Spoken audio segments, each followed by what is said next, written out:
Okay, so walk around this 1987 on a D plate. So it's 87 on a D, that will be pre-August 1987. I think it's an ex-military one, this one, but it's a Land Rover 110 station wagon. I need to check if it's a genuine station wagon or not, if it's a conversion. We can check that from the VIN number. So I think it's ex-military, this one, but currently finished in sort of petrol blue colour, fitted with a matching set of BFG mud terrain TA like 23570 R16s on there to me, mud and snow tyres, on black 8-spoke rims. It's got checker plate to the modesty covers, to the door bottoms, probably to the tailgate bottom as well. It's got a heavy duty tubular style front bumper on it, which is quite nice, and a front steering guard. It's a full, it's 11 seater, this one, 1, 2, 3, 4, 5, 6, 7, 8, yeah, 11 seater. It's got a pair of Discovery 1 front seats in it.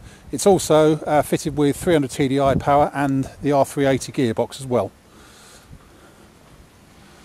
Around the back end, yeah, checker plate on the bottom of the tailgate, and it's also got tow pack on it as well. That's about it. Let's go around and pick out some good bits and bad bits. Looks like it was painted relatively recently. It was actually sprayed, but I'd say the paint is to agricultural standards. It really is a bit rough and ready, especially on the bonnet. It's very rough, and there's a few sort of chips and marks in it here and there already. So if you're looking for a concours example, this probably isn't it, but it looks presentable enough from 20 paces. Just when you get close to it, you can see it's not the finest of jobs that have been done on it.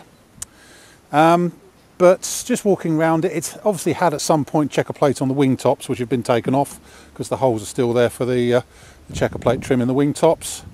As I say, bonnet, we've talked about the chip there, and it's a bit marked and stuff here and there. It does seem to attract the dirt, this sort of rough paint.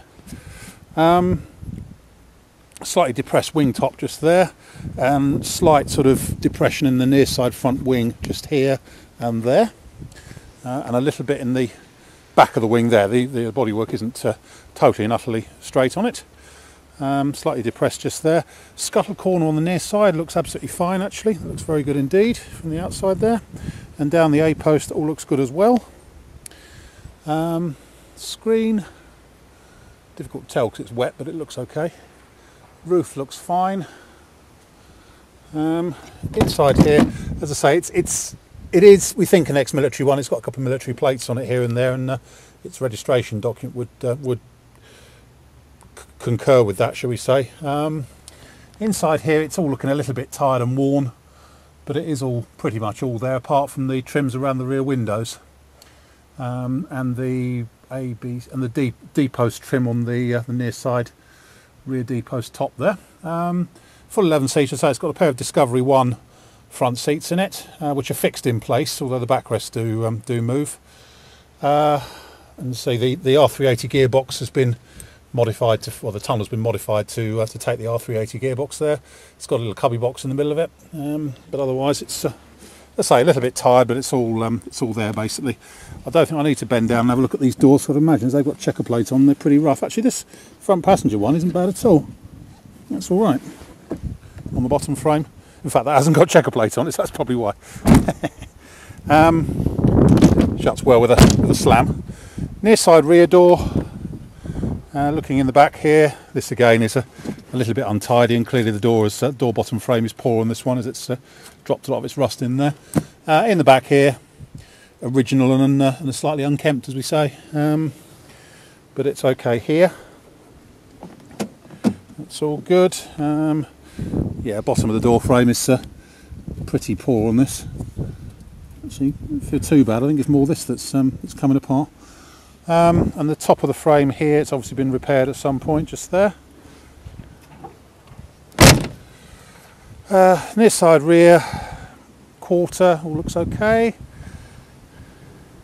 Around the tailgate, obviously the spare wheel has been removed. We can supply a spare wheel if you want it, but it's been removed and riveted over there. Cross member has been plated on both sides, obviously on the back mounts. Looks nice and strong, the work that's been done. In the back here, As I say, it's all as you'd expect in here, so slightly grubby and stuff. And there's a bit of some tape on the top of the seat backs on both sides. Tailgate actually isn't in the first flush of youth, but it's not needing imminent repair, shall we say. Still shuts well enough. Looking down the offside, actually relatively straight down the offside really. Slight dink in the barrel side on the driver's door, but that's about it really, and the modesty cover on the offside underneath the driver's door is a bit crinkled.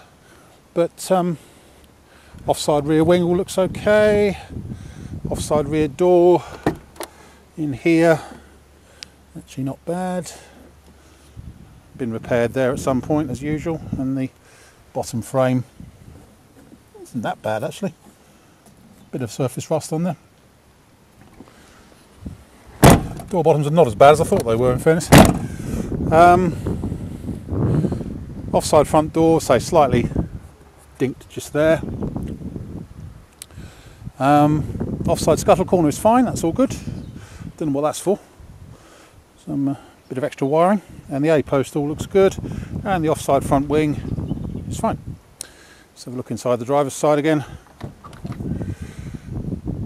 As I say, that's the seats have kind of seen slightly better days, but they're all in one piece. They are fixed in position on the sliders. Driver's door, apart from a hole there just in the middle of the frame, isn't bad. Again, not in need of imminent repair, probably because it's got the checker plate on the outside. It does give it extra strength. There you have it really. It's not the finest by any stretch of the imagination, but it's a nice exportable one with the 300 TDI and the R380 box.